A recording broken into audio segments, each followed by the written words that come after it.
Hi, I'm Sean. Today I'm going to make this rustic faux barn door sliding cover for my smart TV. Join me. To start this build, I needed to make a frame from which the whole cover will be referenced from.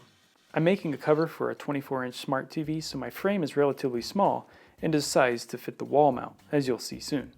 I used pocket hole screws to join the frame parts, and as you can see, my workstation paired with Rockler's T-Track accessories make joining the frame parts a breeze. The second order of business is to attach the wall mount in the location I want the TV.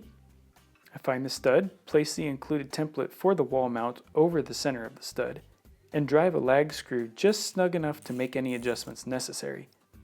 Then the top and the bottom lag screws are driven into the studs to secure the wall mount. The template is removed, and the bracket cover is snapped into place. This mount folds pretty flat against the wall, which is exactly what I wanted.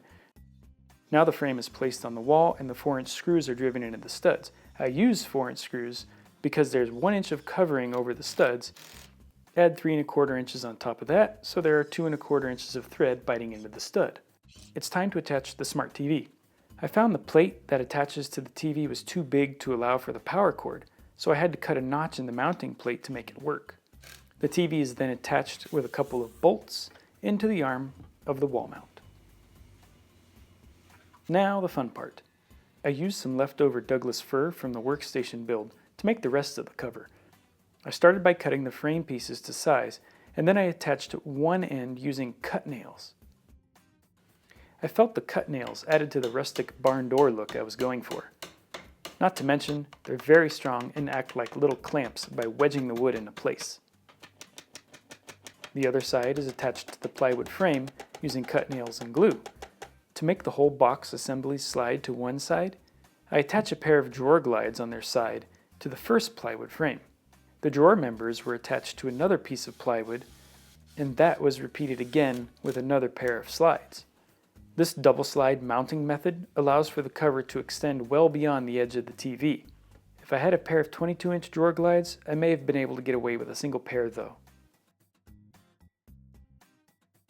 The sliding portion of the cover was attached with screws to the second pair of slides so it could extend fully. You can see how the sliding portion works now. I used some shims to keep it spaced off the wall and the top of the plywood frame while I was assembling the slides, so there's no resistance. To make the cover, I laid out the pieces of faux barnwood onto a 1/4 inch piece of plywood to my liking. When I was happy with the arrangement, I used construction adhesive to fix all the parts in place. Rockler's T-Track accessories, like the stops and the auto-adjusting clamps and hold-downs, make this glue up a snap and hold the workpiece flat in the process.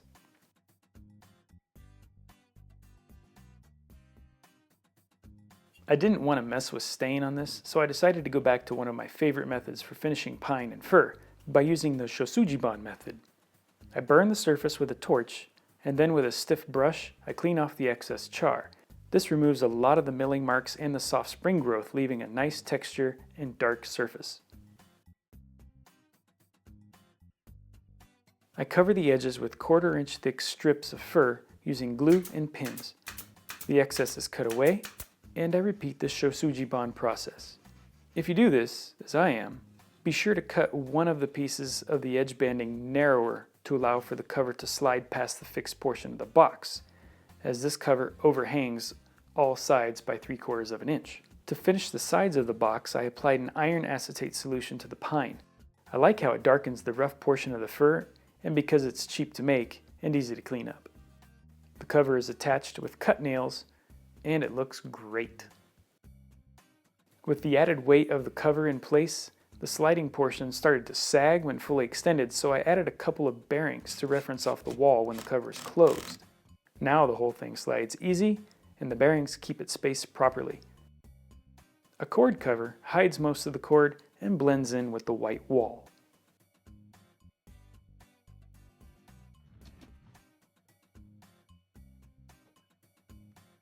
I think this cover will come in real handy in my shop to keep the dust off my television. If you enjoyed this video, please like it and share it. It really helps me out. Also consider subscribing. That way you don't miss any future videos. You can follow me on Instagram, where I post pictures of my progress and finished projects on a daily basis.